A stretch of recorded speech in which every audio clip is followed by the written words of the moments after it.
El 12 de abril de 1555 moría en Tordesillas una extraña mujer.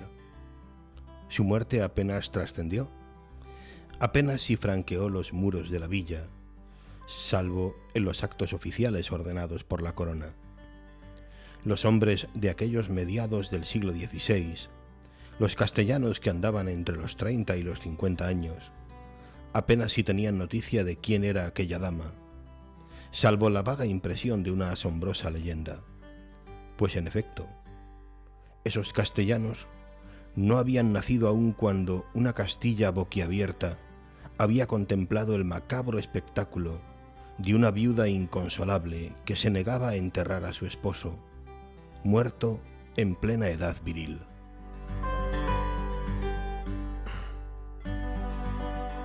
Saludos amigos, bienvenidos una vez más a este programa. Esto es 49 o más, donde cada semana intentamos ofrecerles o invitarles a leer un buen libro. Les invitamos a conocer un autor interesante y una historia, por tanto. Lo hacemos con un buen amigo que nos acompaña, que es Antonio Rubio Muga. Antonio, bienvenido. Muchas gracias, una semana más para compartir un buen libro. Vamos a compartir hoy un buen libro, una historia, yo creo, sin duda, de una mujer apasionante. Y el autor, en este caso repetimos autor, porque no es la primera vez que traemos un libro de Manuel Fernández Álvarez. En este caso, el libro que nos ocupa hoy, Juana la Loca, la cautiva de Tordesillas. Luego hablamos de las razones de este título también, ¿no? Sí, efectivamente la temporada anterior ya estuvimos hablando de este autor, pues sí, yo creo que si Dios quiere hablaremos más veces, porque tiene pues como 4 grandes libros que marcan la historia de España. El año pasado hablamos de Isabel la Católica, hoy no hablaremos de su hija y si Dios quiere en el futuro, pues de Carlos V, el hijo de Juana, y luego ya pues de su nieto Felipe II, un Manuel Fernández Álvarez que había nacido en Madrid en el año 1921, pero que desarrollaría toda su labor académica, docente, en la ciudad de Salamanca, donde falleció en el año 2010, miembro de la Real Academia de Historia Española, profesor de la Universidad de Salamanca y Premio Nacional de Historia de España en el año 1985. Consagró toda su vida, es un gran especialista en Carlos V y dedicó 50 años de su vida, toda su vida prácticamente, al estudio de este gran rey. Carlos V, el César y el hombre, su obra maestra, Felipe II y su tiempo, Isabel la Católica, el del año pasado que estuvimos viendo, y hoy el libro que nos habla de Juana la Loca, la cautiva de Tordesillas. Bueno, una pregunta así un poco, bueno, sí, no sé decir, comprometida. Biografías de Juana la Loca hay muchas, ¿no? O unas cuantas, anteriores a esta, diría yo, la mayoría, ¿no? Esta es una biografía, pues eso, relativamente joven, podríamos decir, pero el por qué has escogido esta biografía en concreto, que tiene de particular la manera de tratar el personaje, ¿no? Manuel Fernández Álvarez. No creas que hay muchas biografías de Juana Loca, al contrario de Carlos V, Felipe o Isabel, hay bastantes. De Juana no hay apenas nada, por eso una de las diputaciones de Castilla y León encargó al autor hacer una biografía. Y a quién mejor que, ya digo, al autor, que es especialista en esa época. Él ya había estudiado a Carlos V toda su vida. Los que estudiaron en la Universidad de Salamanca, es el mayor especialista del mundo que ha habido de Carlos V y de todo ese entorno, todo ese siglo. Y por eso, pues ya que conocía los otros libros de este autor, pues me adentré, qué mejor manera de él, de buscar biografías bastante antiguas, que no tuvieran pues los datos actualizados, la investigación mejor que los datos, la investigación actualizada, que mejor de la mano de Manuel. Yo creo que es la biografía más asequible, más actual y yo creo que la más completa que podemos acceder nosotros a la hora de adentrarnos en este gran personaje. De entrada, hay una afirmación en el prólogo de este libro un poquito sorprendente, que no sé si tú crees que es exagerada, ¿no? A la hora de referirse a la propia Isabel, ¿no? Perdón, a la propia Isabel la Católica, a la propia Juana la Loca, ¿no? Como un personaje, bueno, patético, no sé, yo hubiese dicho sobrecogedor, ¿no? Pero claro, viendo el subtítulo, La Loca, la cautiva, Juana es un personaje curioso, vamos a ir viendo cómo con 26 años ya tenía 6 hijos, fue reina efectivamente, nunca llegó a reinar, sobrevivió a su marido, sobrevivió a su hijo incluso estuvo viviendo durante el reinado de su nieto. Por eso es un personaje patético porque... Y enviudó. Y enviudó bastante joven. Pues también muy joven. Visto así, pues se puede considerar una vida un tanto desgraciada. Sí, desgraciada, y luego enviudó con 26 años, y el tema de Juana es que esa depresión, hablamos de la loca, pero como afirma el autor, fue una depresión mal curada, como vamos a ver adentro en el libro, como una de sus nietas, pues también tuvo una depresión, pero como con la ayuda de su hijo Carlos, pudo salir adelante. Entonces, todo fue un cúmulo de circunstancias que la llevaron a esa locura, entre comillas, que no era otra cosa que una depresión. Si te parece, bueno, creo que lo lógico es, también lo hace el propio autor, ¿no? Situarnos un poco en la época, en la época en la que estamos al hablar de Juana la Loca, que es una época un tanto convulsa, de cambios. Estamos hablando de finales del siglo XV, vamos a estar un poco en esa época, ¿no? Finales del siglo XV, principios del XVI. Efectivamente, una época de grandes cambios en todos los niveles. Habíamos llegado a América, ya Juan había nacido, se abre un nuevo horizonte completamente, no solamente a España, sino a la humanidad, muchas veces propiciado por el empuje, podríamos decir, del mundo otomano hacia Europa. Pues tenemos que mirar a América, tenemos que mirar también a Filipinas, tenemos que darnos cuenta que en esa época es la primera vuelta al mundo. Estamos hablando también de Iván el Terrible, que se abre a Rusia, poquito después de llegar los españoles a América. Una época donde brillan las artes, donde brilla todo el mundo del Renacimiento, donde también hay una mezcla de creencias en esa magia, en esa brujería, de la cual en algunas ocasiones incluso a la propia Juana se la va a acusar de estar hechizada, de estar embrujada. Vamos a ver luego qué personajes también muy curiosos y grandes santos se acercaron a ella a petición de su propio hijo Felipe II. Pues una época bastante convulsa, interesante, y una época donde también la organización de la Corona de España, entonces la Corona de Castilla, la Corona de Aragón, se van a unificar también con Portugal, y esa expansión no solamente hacia América y al resto del mundo, sino también esos conflictos que vamos a entrar sobre todo con Francisco I, el rey de Portugal, que se va a quedar un poquito, podemos decir, encajonado entre la parte norte de Europa, también en un momento de la vida de Juana dominada por nosotros, los españoles, y el sur, la propia Corona de Castilla y Aragón. Entonces son, ya digo, una época muy interesante, grandes cambios, que es lo que muchas veces lleva a que Juana, todo, incluso en algún momento, pues se ve, no vamos a decir superados por todo eso, pero sí acorralada. Bueno, y hablar del nacimiento de Juana es venirnos a Toledo, de alguna manera. Sí. Nos vamos ahí a ese día, ese 6 de noviembre de 1479. Efectivamente, era una corte itinerante, la corte de los reyes católicos, no pone de manifiesto el autor en varias ocasiones. No era una corte que estaba, sino rápidamente tenía que moverse estamos todavía en el final de la Reconquista. Eso es algo muy propio de la época también y de las circunstancias históricas. Había que, pues se desplegaban pues diversos campos de batalla, los reyes tenían que mover. También apunta el autor la curiosidad también de la propia reina Isabel, que la llevaba a moverse de un sitio a otro, una curiosidad cultural que nada tenía que ver con la de su marido.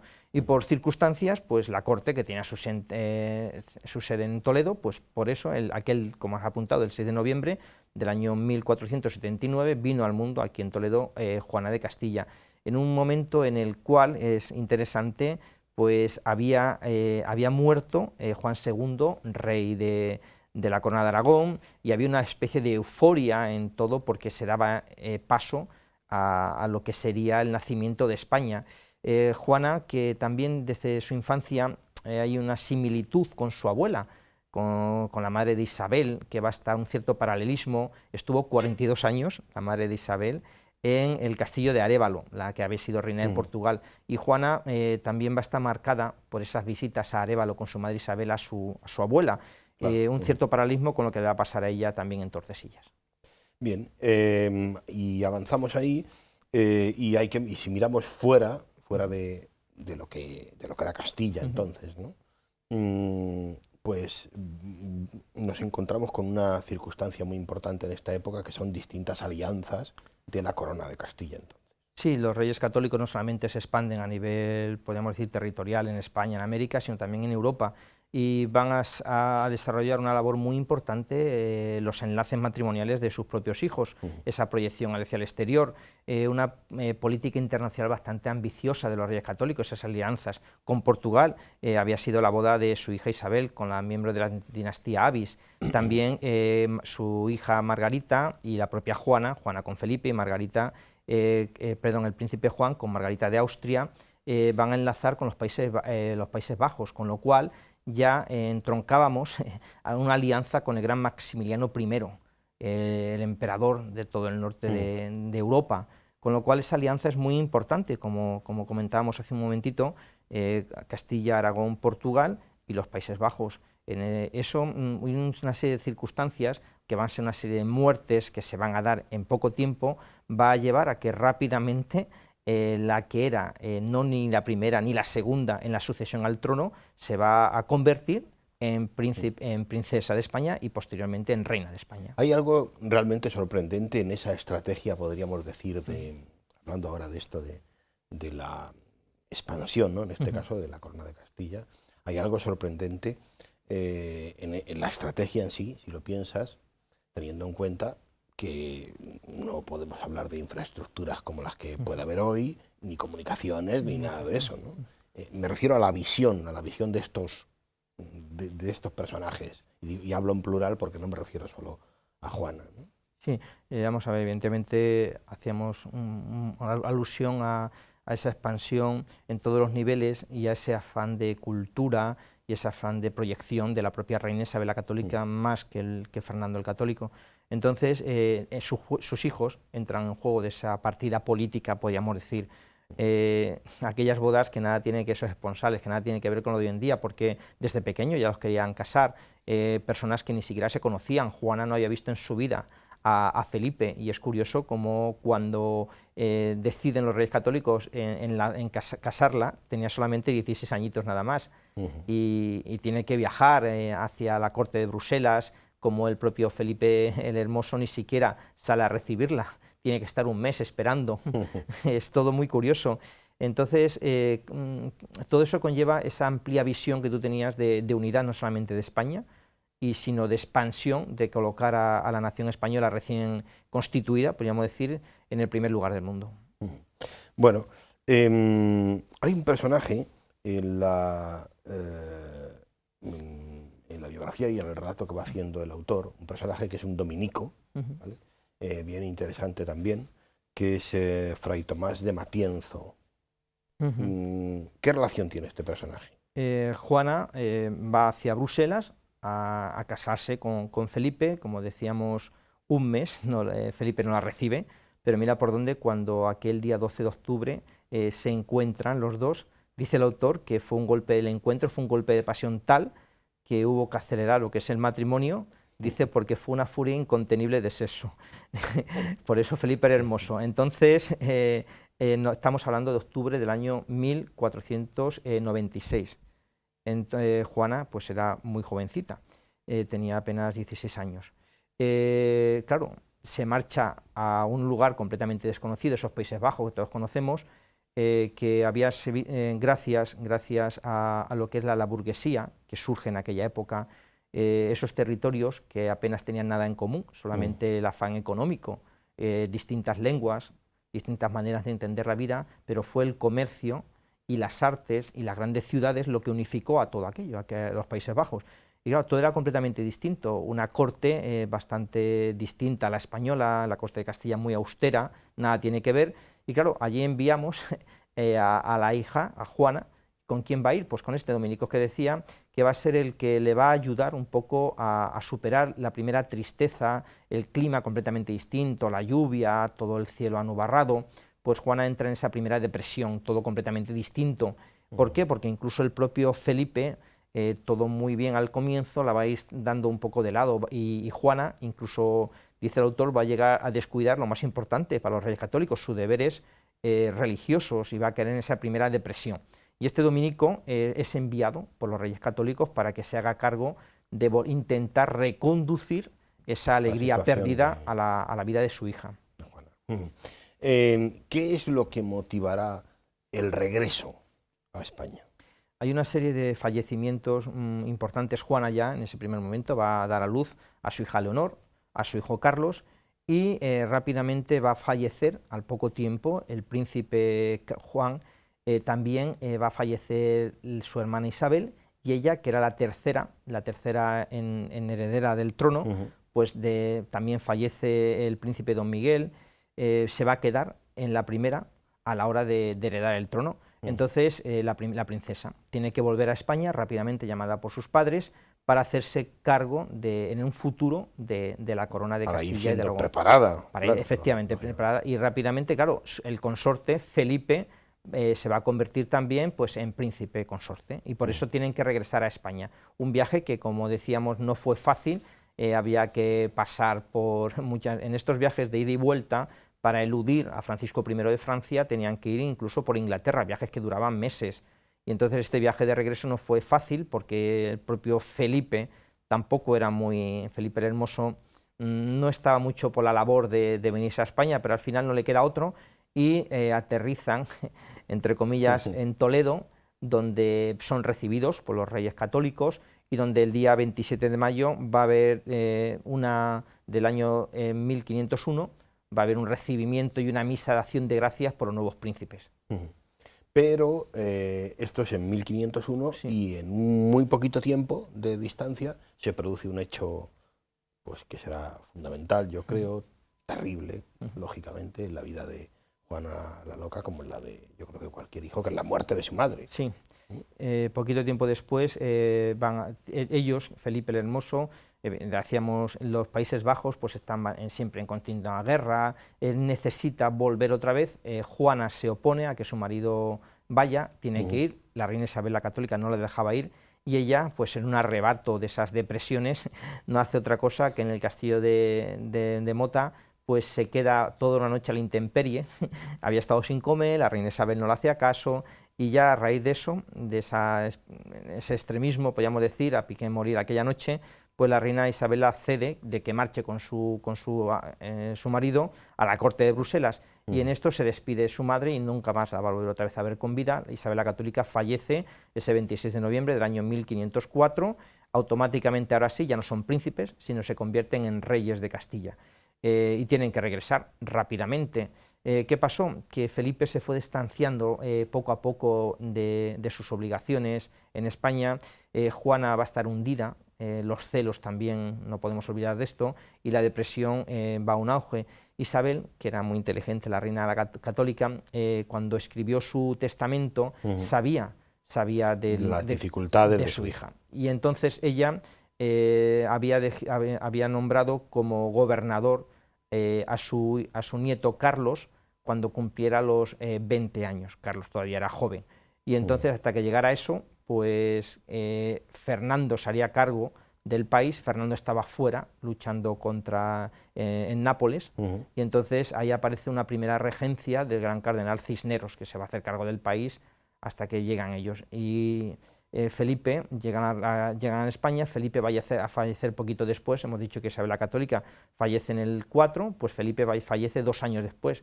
Entonces ya solamente se queda al frente de la corona Juana, ayudada por su padre y por el gran Cisneros, que va a volver otra vez después a hacer una segunda regencia. Y aquí es donde llegamos a ese lugar que yo no conozco, que me preguntabas antes, creo que sí conocía, y que aparece en el título del libro, que es Tordesillas, sí. ¿no? El cautiverio en Tordesillas. Cuando Juana queda viuda, tiene solamente 26 años. Hemos dicho que era la reina de España, su padre regresa de Nápoles y hay unas revueltas en Granada. Su padre Fernando tiene que bajar a Granada para pues esas revueltas de las Alpujarras. Todavía los últimos rescoldos de la Reconquista se habían quedado allí, y ella pues no hace otra cosa que su padre, que para protegerla, no solamente física, sino también, yo creo, mentalmente, de todo lo que venía, pues decide recluirla en Tordesillas, y es ahí donde ella va a pasar la mayor parte de su vida en Tordesillas. Es un lugar muy interesante. Tordesillas, que había sido el lugar donde se había firmado aquel famoso Tratado de Tordesillas, poquito después de la Guerra de América, que supuso pues esa división del mundo para España y para Portugal. Y me imagino que a estas alturas ya esta situación de la depresión, llámalo como quieras, enfermedad, debilidad de Juana, es algo que se sabe y se conoce. Sí, efectivamente, se conoce. Entonces ella no va a estar ahí sola, va a llevar toda su corte, se van a hacer cargo de ella, y decíamos loca o depresión incurable, y hacíamos referencia al comienzo del libro como una de las hermanas de Carlos V, María de Hungría, también se quedó viuda solamente con 21 años, pero gracias a su hermano, que la puso al frente de los Países Bajos como gobernadora, logró que ella pudiera eludir esa depresión. No es el caso de Juana, ni mucho menos. Juana ya va a permanecer para siempre ahí en Tordesillas. ¿Cómo vivía la reina? Nos podemos preguntar quién la vigilaba, quién estaba al frente de ella. Y había un personaje muy curioso, un tanto de historia, dice, siniestra, que es Montseny Ferrer. Montseny Ferrer abusaba de su poder con respecto a Juana. Juana estaba en Tordesillas, es un dato importante que no lo hemos comentado, con su hija Catalina, que tenía base de mucha ayuda a su madre. Va a recibir visitas incluso de su madrastra cuando Fernando el Católico queda viudo, se va a casar con Germana de Foix, y también la va a visitar el propio padre y su hijo Carlos, van a recibir continuas visitas, pero la vida era bastante dura, hemos dicho que murió su amado Felipe el Hermoso.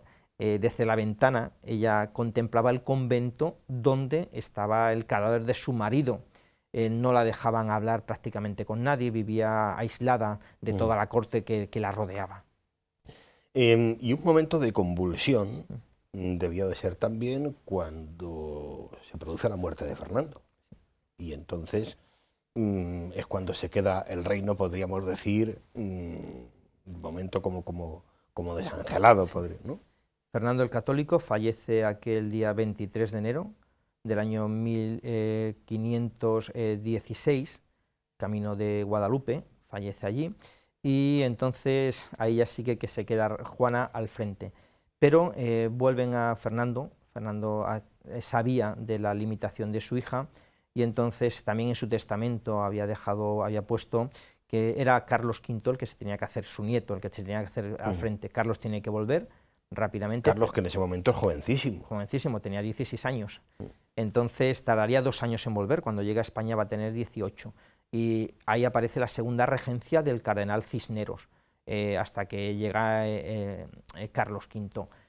Y es importante ¿por qué? Porque Carlos era nombrado como gobernador de España, pero él rápidamente dispuso que las Cortes de Castilla y Aragón no le nombrasen como gobernador, sino que le nombrasen como rey, ante la imposibilidad de su madre de gobernar, lo cual no es otra cosa que un golpe de Estado en toda regla. Sí, claro. claro. Él decía que si venía a España tenía que ser como rey, no como gobernador. Al final, claro, las Cortes no tienen otra cosa que acceder a esa petición de Carlos, y es nombrado como rey. Va a tardar 2 años en llegar aquí. Durante esa ausencia, pues esa segunda regencia de Cisneros, también importante para la historia de España. Y a todo esto, esa circunstancia o esta situación le llega a Juana, que está en Tordesillas. ¿Cómo cabe preguntarse cómo vive Juana esto, ¿no? Pues Juana, dentro de su depresión, bastante angustiada, y luego hay una serie porque Carlos aparece aquí el día 18 de septiembre de 1517, y poquito después estaba incubando algo muy importante, de la cual Juana va a tener en sus manos hacerse con todo el poder ella, que es la revuelta de los comuneros de Castilla. Aquellas personas, poco tiempo después de llegar Carlos V a España con toda su corte, con todo su boato, va a pasar 7 días con su madre. Es curioso porque solamente 20 meses había estado Carlos con su madre durante toda su vida, 20 meses nada más. Y entonces va a visitarla. Carlos, esa corte palaciega que viene de Bruselas, distinta de aquí, y va a chocar mucho con las costumbres españolas de Castilla. ¿Qué va a suceder? Esas revueltas que decíamos. Y poquitos meses después, no había pasado ni medio año, en marzo del año 1508, va a haber la rebelión de los comuneros, que van a llegar incluso a tomar Tordesillas. Y Juana va a ceder, que esto es lo curioso. Juana los recibe a Juan Padilla, su mujer María Pacheco de Toledo, una familia noble de aquí de la ciudad, pues accede con ellos a ser ella proclamada como reina. Pero va a haber algo curioso, que es que se reúne la Junta, que estaba en Toro, va a Tordesillas, se reúnen con ella accede a ser la nueva reina de España, desplazando a su hijo, pero al final de todo la pone en el documento la Junta de las Comunidades para que ella firme ese documento, y al final pues no lo hace. Y ahí un gran historiador también, Joseph Pérez, se hace eco del Manuel Fernández, dice: fue su obstinación, la de doña Juana, en no firmar nada, la que salvó a su hijo Carlos V, porque ya había sido proclamada por los acuerdos de Castilla la nueva reina, pero el hecho de no plasmar su firma en el documento final, lo que accedió a que su hijo siguiera, tomase ya de manera definitiva las riendas de la corona. La rebelión fue sofocada en Tordesillas, fueron ajusticiados, todos lo sabemos, y ahí empieza también esa soledad de la reina que va a durar 30 años. No tenemos tiempo, Antonio, ni un minuto más, exceptuando para, como hacemos siempre, ¿no?, para despedirnos con un texto de este libro tan interesante, al final, de una historia, pues eso, con un personaje sobrecogedor, a mi modo de ver, que es el de Juana la Loca. Les invitamos a que se acerquen a este libro, a esta biografía. Antonio. Gracias. El texto no podía ser otro que todos conocidos, esa historia del cortejo fúnebre de Juana con Felipe por los pueblos de Castilla. A finales de abril, pasada la cuarentena de su parto, Juana pone otra vez en marcha el fúnebre cortejo, pasando al cercano lugar de Hornillos. En vano sus consejeros le piden que vaya a lugares importantes, como podría ser Palencia. Juana se niega. Ella era mujer de un solo amor y su castidad le obligaba a buscar pueblos pequeños y apartados. Al pasar de Torquemada a Hornillos es cuando se produce aquel suceso, contado por los cronistas, que nos muestra los extremos del desvarío a que estaba llegando la pobre reina, pues al encontrarse con un convento, Juana ordenó un alto en pleno campo, pero al comprobar que era de monjas, entró en sospechas de si habría alguna asechanza para robar el cuerpo de su marido. Aquí el relato de Anglería es impresionante. Cuando supo que era fémina la comunidad, inmediatamente dio órdenes para que trasladasen el féretro de allí, y a campo descubierto, a cielo raso, mandó que sacasen el cadáver durante la noche, a la débil luz de las hachas, que apenas si dejaban arder la violencia del viento. Unos artesanos venidos al afecto abrieron la caja de madera y la de plomo. Después de contemplar el cadáver del marido, llamando a los nobles como testigos, mandó de nuevo cerrarlo y que a hombros lo trasladasen a Hornillos. Así transcurrió aquella noche. Tras los primeros cantos de los gallos, llegamos a nuestra nueva residencia. Ante aquella actitud, ante tal comportamiento, ante tan macabro espectáculo, las gentes del tiempo, las gentes sencillas de Castilla la Vieja que tal contemplaron, movieron la cabeza y acabaron pronunciando su sentencia: Juana la Loca.